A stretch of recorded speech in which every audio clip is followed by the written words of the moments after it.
नमो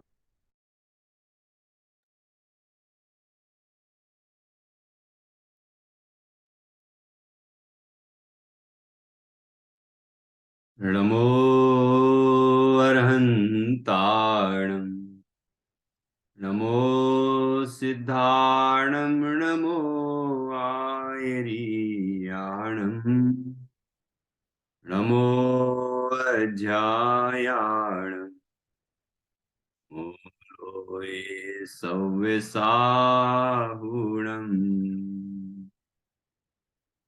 मङ्गलं भगवान् वीरो मङ्गलं गौतमो गणी साद्यो जैन धर्मोस्तु मंगलम सर्वमंगल मांगल्य सर्व कल्याणकारकम प्रधानम सर्वधर्माणां जैनम जयतु शासनम जैनम जयतु शासनम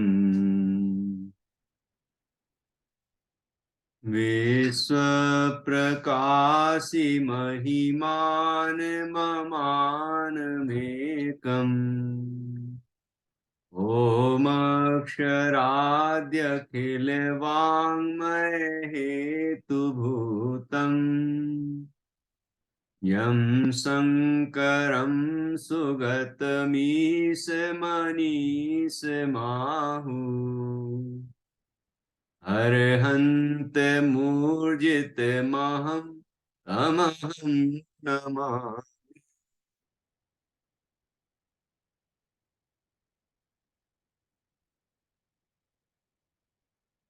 आचार्य श्री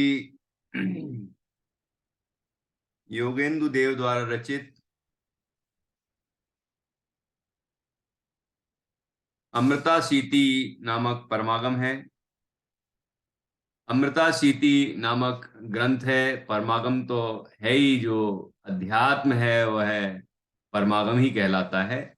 ऐसे पंच परमागम प्रसिद्ध हैं, लेकिन जितने भी पंच परमागमों के आधार से बनाए गए जो आध्यात्मिक ग्रंथ हैं वे भी परमागम का ही रहस्य हैं। इसलिए मेरे मुंह से जो अभी निकला परमागम, तो वह भी अतिशयोक्ति नहीं है, गलत भी नहीं है। और यह जो अमृता सीति ग्रंथ है, जीव को स्वानुभव कैसे हो और स्वानुभूति जनित आनंद कैसे प्राप्त हो, इसका उपाय यहां बताया है। वो बड़ी ही वैज्ञानिक शैली में बताया है।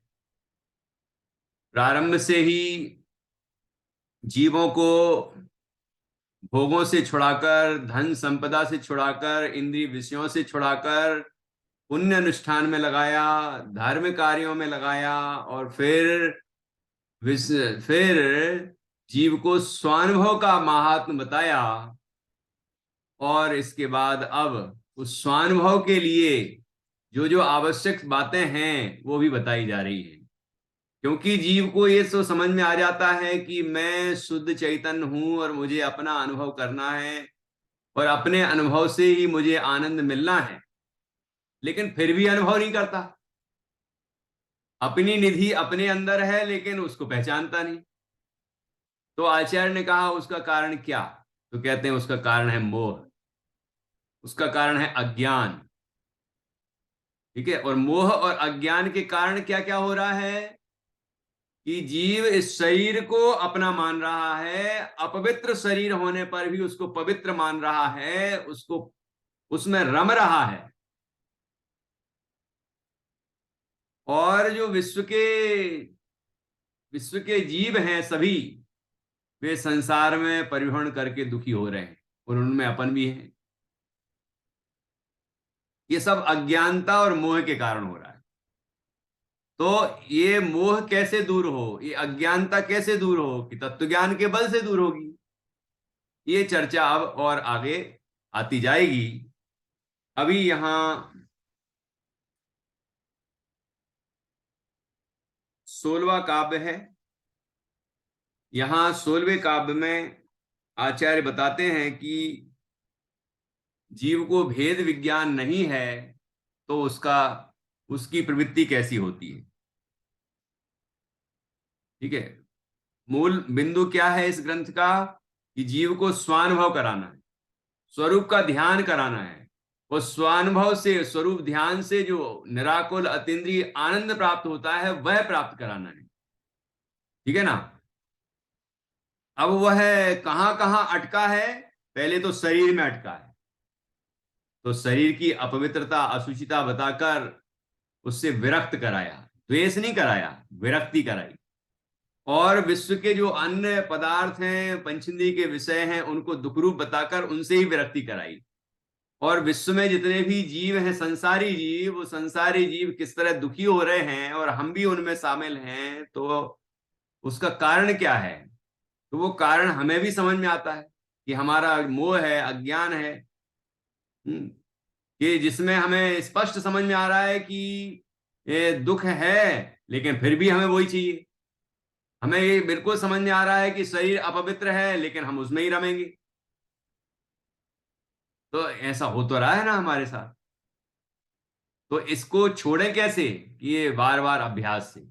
अब ऐसा भेद ज्ञान नहीं होने से, शरीर और आत्मा का भिन्नता का ज्ञान नहीं होने से, शरीर आदि से भिन्न अपने आत्म स्वरूप का भेद अनुभव नहीं होने से, है भेद ज्ञान नहीं होने से जीव की क्या प्रवृत्ति होती है, वो इस श्लोक के अंदर बताई है। तो अपन देखेंगे कि ऐसी प्रवृत्ति हमारी भी हो रही है क्या। ठीक है, जानन्या, देखना है? देखते हैं, चलिए। हम्म। अज्ञान मोह मदिरा परिपीय मुग्धम, आहंत हंति परिवल्गति जल्पतिष्ठम्, पश्येदृशम् पश्येदृशं जगदिदं पतितं पुरस्ते, किं कूर्दसे त्वमपि बालिश तादृशोऽपि। बालिश अर्थात अज्ञानी। और इसके बाद कौन सा चिन्ह लगा है ये? मैत्री विस्मयादि बोधक संबोधन का चिन्ह है। बालिश अर्थात होता है अज्ञानी, कि अरे अज्ञानी, हे अभेद ज्ञानी, हे मोही, है ना? वो कैसा है? अज्ञान मोह मदिरा परिपीय मुग्धम। सरल है, समझ में आ रहा होगा। अज्ञान की और मोह की मदिरा, अज्ञान रूपी मदिरा, मोह रूपी मदिरा, मोह महामद पियो अनादि भूल आपको भरमतवादी, वही बात कही यहां पर। मोह रूपी महान मदिरा का पान करके यह जीव अपने आप को भूलकर संसार में भटक रहा है। तो अज्ञान मोह रूपी मदिरा का को परिपीय, पीकर, कैसे पीकर? अच्छी तरह पीकर, ठीक है ना? बहुत ज्यादा पी ली है ना? तो ऐसी स्थिति में क्या होता है, जैसे कोई ज्यादा पी लेता है, तो आपने कभी देखा हो, सुना हो, फिल्मों में, चित्रों में देखा हो, कहीं ना कहीं तो देखा होगा, है ना? उसकी क्या स्थिति होती है पी पाके, और वह कभी नाली में गिर जाता है। शैडाला में चित्र बना है, नाली में गिर जाता है, और वहां पर एक कुत्ता आता है और उसमें पेशाब करता है, तो अभी वह ऐसा अनुभव करता है जैसे अमृत का पान कर रहा हो। ये कैसे हुआ? ये शराब के कारण हुआ। शराब के नशे में उसका विवेक नष्ट हो गया, है ना, बुद्धि नष्ट हो गई, और इस कारण से उसको ऐसा अनुभव होता है। ऐसे ही तो इस संसारी जीव की स्थिति है, हमारी स्थिति है, कि जिनमें सुख नहीं है वहां सुख नजर आता है, जिनमें दुख है उनमें दुख नजर नहीं आता है। जो अपना है उसको अपना नजर नहीं आता, जो अपना है नहीं वो अपना नजर आता है। जो अशुचि है वो शुचि नजर आता है, जहां दुख है वहां सुख नजर आता है। ये अज्ञान और मोह की मदिरा का हमने पान कर रखा है, इस कारण से मुग्धम, हम भी मुग्ध हो गए, ठीक है ना, मूड हो गए, ना समझ हो गए हैं, समझ में नहीं आ रही है बात, है ना। ये बात तो समझ में आए, ये बात तो समझ में आए कि हमारी भी ऐसी स्थिति हो रही। जिस जीव को ये समझ में आने लगेगा, अरे यार वास्तव में हमारी भी तो यही स्थिति है। ये यहां तो सुनते हैं, अच्छी अच्छी चर्चा करते हैं हम, ऊंची ऊंची बातें करते हैं, लेकिन थोड़ा ही किसने कुछ कर दिया तो हमें लगता है इसने ऐसा किया, इसने मेरा बुरा किया, इसने मेरा भला किया, किसी से राग किसी से द्वेष शुरू हो जाता है। जबकि ये सिद्धांत हम पढ़ के, यहां से पढ़ के उठेंगे कि कोई किसी का भला बुरा करने वाला नहीं है, कोई किसी का कुछ नहीं कर सकता, ठीक है, पर से मेरा कोई संबंध ही नहीं है। फिर भी ये मोह और अज्ञान की ये मदिरा है, जिसके वशीभूत होकर हमारी ये दुर्दशा होती है कि नहीं। तो यहां लिखा है, अज्ञान मोह मदिरा परिपीय मुग्धम, हा हंत, हा हंत, बहुत दुख की बात है, बहुत खेद की बात है। हा, हा हंत, हंत क्या किसको बोलते हैं, बहुत दुख, है ना। बहुत ये, और विस्मयादि बोधक चिन्ह भी लगाया है, मतलब ये आश्चर्य बोधक चिन्ह, बड़ा आश्चर्य हो रहा है, बड़े दुख की बात है ये, कि जीव अज्ञान और मोह की मदिरा का पान करके वो मुग्ध हो रहा है, और क्या कर रहा है, हंति परिवल्गित वल्गति जल्पतिष्ठम पश्येदृशम जगदिदम पतितम पुरस्ते। हंति, हंति अर्थात क्या, कि नष्ट हो रहे हैं, ठीक है ना। और क्या कर रहे हैं, हंति मारता है, परिवलगति इधर उधर दौड़ता फिरता है, भटकता है, इष्टम जलपति अर्थात अनुचित बात को भी अभीष्ट कहने रूप बकवास करता है। ये हो रहा है कि नहीं संसार में, तरह तरह की स्थितियां बन रही हैं कि नहीं, कि कभी किसी को मारता है ना, हंति परिवलगति, और इधर उधर दौड़ता फिरता है, भागम भाग मची है कि नहीं मची है, सुबह से भागना शुरू करता है, दौड़ना भागना, कोई किसी काम में लगा है, कोई किसी काम में लगा है, कोई घर के काम में लगा है, तो वो भी इधर से उधर, उधर से उधर, चार काम लगाता है, अच्छा, है ना, ये इनका ये करना है, इनका ये करना है, घर का ये करना है, और सारे कामों में भागम भाग भागम भाग भागम भाग मची रहती है, ठीक है, भटकता रहता है इधर उधर मार्केट में, कहीं कहीं हमें लगता ही नहीं कि मार्केट में भटक के आए हैं, हमें लगता है मार्केट शॉपिंग करके आए, शॉपिंग, ऐसा नहीं लगता भटक भटक के आए हैं, क्योंकि वही चीज हमें अभी सुखदाई लग रही है, कारण क्या कि मोह की मदिरा पी रखी है हमने। तो जहां भटक रहे हैं उसको हम समझते हैं कि हम घूम के आए हैं, ठीक है ना, ऐसे ऐसा प्रतीत होता है। जैसे पिछले छंद में आया था ना, कि जो शरीर दुख रूप है लेकिन सुख रूप लगता है, उसमें रमणीय रमणीय नहीं है लेकिन रमता है, ठीक है ना। ऐसी स्थिति यहां पर बन रही है। तो हंती मतलब मारता है, परिवलगति मतलब यहां वहां दौड़ता है, भागता है, भटकता है, और जल जलपति, जल जल्प करता मतलब बकवास करता है, व्यर्थ व्यर्थ का वार्तालाप करता है, अभीष्टम, अभीष्ट मतलब जो अभीष्ट नहीं है उसको अभीष्ट मानकर उसमें वार्तालाप करता है, बकवास करता है, ठीक है ना।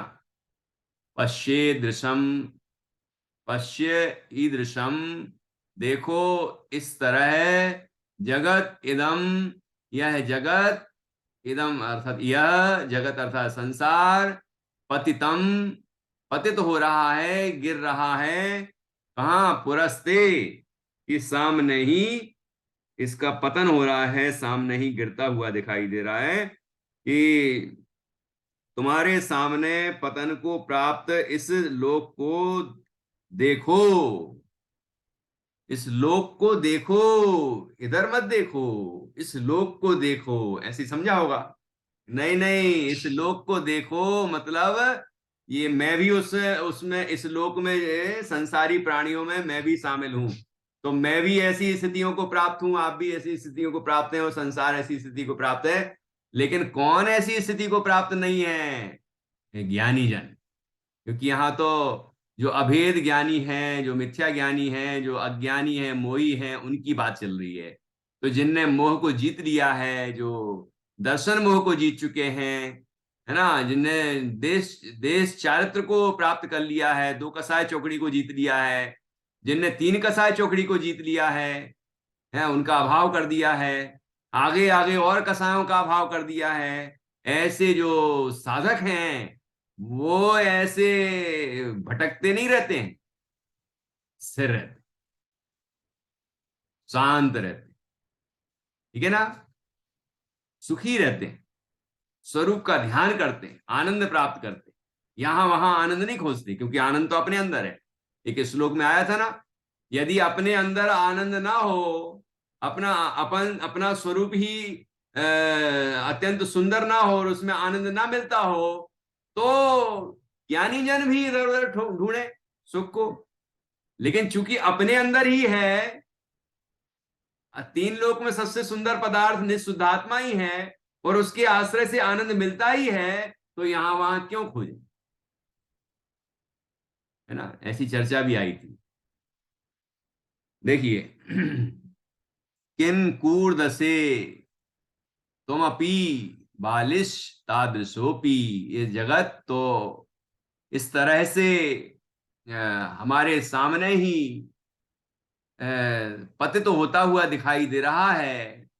यहाँ वहां किसी को मारता है, कि यहाँ वहां भटकता है, व्यर्थ के वार्तालाप करता है, बकवास करता है।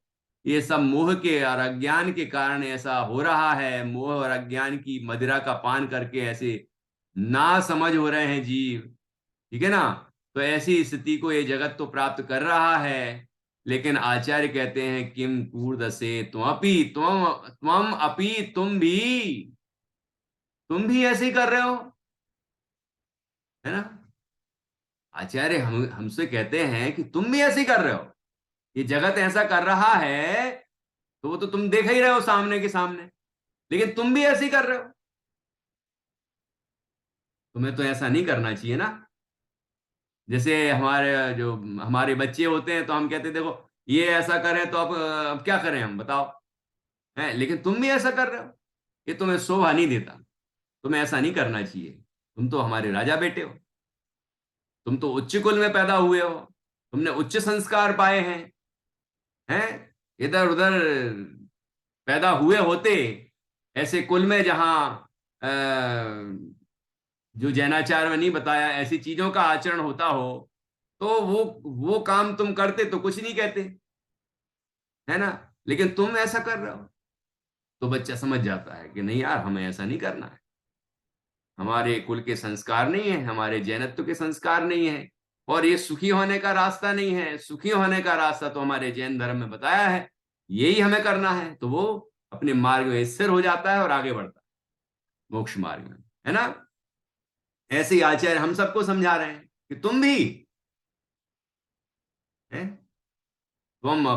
तुम भी कूद से कूद रहे हो। किम, क्यों, क्यों ऐसे कूद रहे हो, उछल कूद मचा रहे हो, अज्ञानी होकर और मोही होकर और मोह की मदिरा को पीकर, और तुम भी ऐसे कर रहे हो, है ना। बालिश अर्थात अज्ञानी है, अज्ञानी, तुम भी ऐसे ही कार्य कर रहे हो। तादृशोपी, उनके जैसे, उनके जैसे भी, है ना, उनके उनके जैसे ही तुम भी वैसे ही काम कर रहे हो, कि तुम भी मोह की मदिरा को और अज्ञान की मदिरा को पीकर और मुग्ध होकर, तुम भी मदमत्त होकर, और किसी को मार रहे हो, कहीं इधर उधर भाग रहे हो, कहीं भटक रहे हो, कहीं बकवास कर रहे हो, व्यर्थालाप कर रहे हो। तो ये सब तुम्हें शोभा नहीं देता है, ठीक है ना। ऐसी चर्चा यहाँ पर की है। देखिए अपन इसका नीचे हिंदी में उत्थानिका दी है। ज्ञान विशेष अर्थात भेद ज्ञान से रहित मनुष्य की प्रवृत्ति बतलाते हैं। खंडान्वय, अज्ञान और मोह रूपी शराब का अत्यधिक पान करके जो व्यक्ति मुग्ध, मूढ़, विवेक रहित हुआ है, अत्यंत खेद की बात है कि वह व्यक्ति मारता है, इधर उधर दौड़ता फिरता है, भटकता है, अनुचित बात को भी अभीष्ट कहने रूप बकवास करता है, मतलब जो अनुचित है उसको उचित कहता है, जो गलत है उसको सही कहता है ना। जैसे जो चापलूसी करने वाले लोग होते हैं वो क्या करते हैं, गलत को देखकर गलत नहीं कहते कि गलत कह देंगे तो हमारा लाभ नहीं होगा, तो वो उस गलत को भी उसका गुण बता देते हैं। ये सारा बकवास करते हैं मोही होकर, अज्ञानी होकर। ठीक है, तुम्हारे सामने, और वे सब तुम्हारे सामने पतन को प्राप्त इस जगत को देखो कि ये सारा जगत इस तरह पतन को प्राप्त हो रहा है, इसको देखो। हे मूर्ख, क्या कह रहे सुल्तान है, हे मूर्ख। अब आचार्य कह रहे हैं, देखो क्यों कह रहे हैं, गुस्सा हो रहे हैं आचार्य है? समझा रहे हैं, बार बार समझाने पर भी नहीं समझ में आता तो माता पिता क्या कहने लग जाते हैं, अरे मूर्ख। गुरु जी क्या कहने लग जाते हैं, मूर्ख, तुम्हें समझ में नहीं आती। वो ये नहीं कह रहे हैं कि तुम मूर्ख हो, वो ये कह रहे हैं कि तुम मूर्खता कर रहे हो। मूर्ख नहीं मानते, मूर्ख होता यदि वो तो वो समझाते क्यों। अपने शिष्य को मूर्ख कह रहे हैं तो मूर्ख मानते नहीं है वो। मूर्ख यदि वो शिष्य होता तो वो समझाते क्यों उसको, क्योंकि मूर्खों को समझाने से कोई फायदा ही नहीं है। वो मानते हैं कि ये बच्चा बुद्धिमान है, लेकिन ये बच्चा मूर्खों जैसे काम कर रहा है। देखो लिखा है कि नहीं, तुम्हारे सामने ये सारा जगत ऐसी ऐसी प्रवृत्ति को प्राप्त कर रहा है और तुम भी अरे मूर्ख ऐसे काम कर रहे हो। तो इसका मतलब ये कि आचार्य जानते हैं कि उनका शिष्य समझदार है, विवेकी है, लेकिन मूर्खों जैसे काम कर रहा है ना। तो उसको बार बार कह रहे हैं कि देखो तुम भी ऐसे ही हो रहे हो, तुम भी ऐसे ही कर रहे हो, तुम ऐसा मत करो। तो ऐसा समझा के उससे मूर्खता छुड़ाना चाहते हैं और उसका विवेक जागृत जागृत करना चाहते हैं और सम्यक ज्ञान अंदर में प्रकट कराना चाहते हैं। तो इसी इसी उद्देश्य से आचार्य कहते हैं, हे मूर्ख, तुम भी उन अज्ञानियों जैसी ही उछल कूद क्यों कर रहे हो।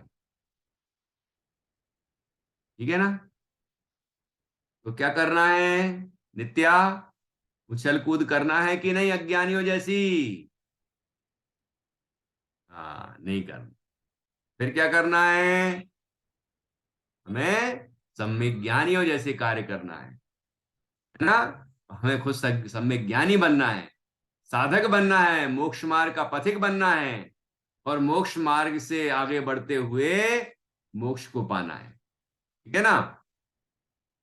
अब देखिए यहां हिंदी अनुवाद टीका का, हे और उपादेय के भेद ज्ञान से रहित व्यक्ति की तरह विपरीत ज्ञान से उन्मत्त पने को प्राप्त होकर दर्शन व चारित्र मोहिनीय नामक मदिरा का आकंठ पान करके कष्ट है। अरे अज्ञानी, तू निश्चय नय की अपेक्षा सत्व के परिज्ञान रूप चैतन्य आदि निज जीव निज जीवगत भाव प्राणों का तथा व्यवहार से अन्य जीवों का घात करता है और गम्य अगम्य आदि विषय क्षेत्रों में भटकता रहता है, ना बोलने योग्य ऐसी बातों को पसंद करता है। अरे मूर्ख, अपने सामने दुर्दशा को प्राप्त इस ऐसे जगत को देखो, अब भी क्यों इठला रहे हो। तुम भी अज्ञानियों के समान अत्यंत बाल बुद्धि हो। ख्याल में आया कुछ कि नहीं आया। ये देखो यहां पर हमने चतुर्चूड़ामणि ग्रंथ में पढ़ा था, हे और उपादेय के भेद ज्ञान से रहित व्यक्ति की तरह। वहां आया था कि हे उपादेय के ज्ञान से रहित समस्त शास्त्र ज्ञान बोझा ढोने के समान है। यदि हमें हे उपादेय का ज्ञान नहीं हुआ, हमने पंचास्तिका संग्रह का स्वाध्याय कर लिया, लेकिन उसमें जो बताया है उसका हमने प्रयोग नहीं किया, है ना, तो हमारा ये ज्ञान जो है वो बोझा ढोने के समान। ख्याल में आया कि नहीं आया? ऐसे हम अभी अमृता स्थिति ग्रंथ का स्वाध्याय कर रहे हैं। यदि हमें अभी भी इसमें जो बताया जा रहा है कि ये छोड़ो, ये करो, ऐसा मत करो, ऐसा करो, और फिर भी हम वैसा नहीं कर रहे हैं जैसा आचार्य कह रहे हैं, वही कर रहे हैं जो हमें करना है, तो हमारा शास्त्र ज्ञान ही बोझा ढोने के समान। ठीक है? तो हे और उपादेय के भेद ज्ञान से रहित व्यक्ति की तरह। हाँ बोलिए मंजू। सर, यहाँ उपादेय यानी ग्रहण करने योग्य, हेय हम्म यानी छोड़ने योग्य। ये जो हमको मालूम ही नहीं है तो ये शास्त्र स्वाध्याय करके क्या फायदा? ऐसी बात है ना यहाँ। बिल्कुल बिल्कुल यही बात है। अब जैसे मालूम है और फिर भी छोड़ने योग्य को ना छोड़े, और ग्रहण करने योग्य मालूम है लेकिन ग्रहण करने योग्य ग्रहण ना करे, नहीं करे तो क्या तो फायदा? वो भी अर्थ है यहाँ पर। मतलब जैसे हम लोगों को ये सब बातें मालूम है शास्त्र से, लेकिन फिर भी छोड़ने योग्य को नहीं छोड़ रहे, ग्रहण करने नहीं ग्रहण कर रहे। हमें पता है कि जिसकी चर्चा इतनी सुंदर वो कितना सुंदर होगा। अरे तो कितना सुंदर होगा, जब इतनी महिमा है तो अनुभव कर लेना, कौन सी समस्या है? लेकिन उसके लिए जी प्रयत्न नहीं करता। अपने अंदर जो ज्ञान ज्ञान ज्ञान ज्ञान ज्योति जल रही है, ज्ञान ज्ञान ज्ञान ज्ञान अंदर में चेतना चल रही है, उसको अनुभव नहीं करता। ठीक है ना? तो हमें अनुभव करना है। ठीक है ना? देखो, हे और उपादेय के भेद ज्ञान से रहित व्यक्ति की तरह विपरीत ज्ञान से उन्मत्त पने को प्राप्त होकर उल्टे ज्ञान से जैसा है वैसा नहीं मानना, जैसा नहीं है वैसा मानना, है ना, मैं आत्मा हूं लेकिन अपने को शरीर मानना, सुख आत्मा में प्रकट होता है लेकिन विषयों में मानना, ये सब विपरीत ज्ञान है। ठीक है ना? शरीर आदि समस्त बाह्य पदार्थ पर हैं लेकिन उनको अपना मानना, ये विपरीत ज्ञान है। उस विपरीत ज्ञान से उन्मत्त पने को प्राप्त होकर, मतलब पगला जाता है, पागलपने को प्राप्त हो जाता है, मदमत्त हो जाता है, और उससे क्या करता है कि दर्शन व चारित्र मोहिनी नामक मदिरा का आकंठ पान करके, आकंठ मतलब गले तक इतना ज्यादा पान कर लिया है, इतनी ज्यादा पी ली है, चढ़ा ली है कि अब उसको कुछ सूझ ही नहीं रहा है ना, कष्ट है। अरे अज्ञानी, तू निश्चय नय की अपेक्षा सत्व के परिज्ञान रूप चैतन्य आदि निज जीवगत भाव प्राणों का। निश्चय नय से हमारे भाव प्राण कौन से हैं? शुद्धणया शुद्ध भावाणम, शुद्ध नय से शुद्ध भाव। ठीक है? शुद्ध निश्चय नय दो दुचेदना जस, ये बोलना था। तिक्काले चदुपाणा इंद्रिय बल माऊ आण पाणोय बवहारा सो जीवो निश्चय नय दो दुचेदना जस। ये निश्चय नय दो दुचेदना जस्से का ये भाव हो गया, है ना, यहां भी भाव वही आया कि निश्चय नय की अपेक्षा सत्व के परिज्ञान रूप, सत्य मतलब सत्ता, जैसे हमने कि पंचास्तिका संग्रह ग्रंथ में सत्ता का स्वरूप समझा था, तो प्रत्येक द्रव्य की सत्ता है, ऐसी मेरी सत्ता है, मेरी सत्ता चैतन्य सत्ता है। तो सत्य के परिज्ञान रूप, अच्छी तरह से ज्ञान रूप चैतन्य आदि निज जीवगत भाव प्राणों का, हमारा जो निज निज जीवगत मतलब अपने अंदर जो भाव प्राण है ना, हमारे चैतन्य प्राण, जिससे वह त्रिकाल जीता है, चैतन्य ही मेरे निश्चय प्राण हैं, लेकिन हम उन भाव प्राणों का ही घात कर देते। कैसे घात करते हैं? चैतन्य प्राणों का कैसे घात होता है कि अपने चैतन्य स्वरूप को नहीं अनुभवा, यही चैतन्य प्राणों का घात है। चैतन्य स्वरूप को अनुभवेंगे तो चैतन्य प्राणों का घात का अभाव हो जाएगा। वीतरागता प्रकट नहीं की, ये वीतराग प्राणों का घात है, वीतरागता का घात है। ठीक है ना। जो हिंसा और अहिंसा की परिभाषा पुरुषार्थ सिद्धि उपाय ग्रंथ में दी है वो यही तो है कि हमारा जो स्वरूप है वो हम प्रकट नहीं करते, ये स्वरूप का घात है। ठीक है ना। तो इस तरह से यहां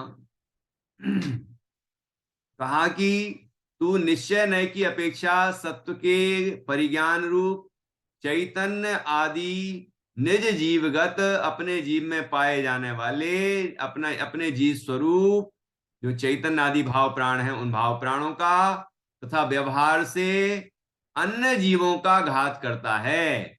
और व्यवहार नय की अपेक्षा देखा जाए तो दूसरे जीवों का घात करता है। क्यों अन्य जीवों का घात करना व्यवहार नय से क्यों कहा? क्योंकि अन्य जीवों का करता है ही नहीं कोई जीव, है ना। लेकिन हमने अन्य जीवों का घात करने वाला किसी दूसरे जीव को कहा, यह व्यवहार नय है। ठीक है ना। और व्यवहार नय का कथन भी जिनवाणी में आता है और चरणान योग तो पूरा इसी पर आधारित है ना। ऐसे इस तरह चलने से हिंसा होती है, ऐसे खाने से हिंसा होती है, यह खाने से हिंसा होती है इत्यादि। तो अब आप कहोगे कि कोई किसी को खा ही नहीं सकता, कोई किसी को मार ही नहीं सकता, तो ये तो निश्चय नय का कथन है।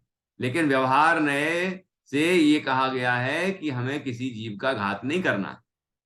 नहीं तो समय सार जी में आया ना टीका में कि जैसे यदि हम ये माने कि जैसे राख को मसल देने से हिंसा नहीं होती, ऐसे ही किसी प्राणी को मसल देने से हिंसा नहीं होगी यदि हम सर्वथा निश्चय नय को माने, व्यवहार नय को सर्वथा हम नहीं मानेंगे तो, है ना। इसलिए व्यवहार नय को भी मानना है। जैसे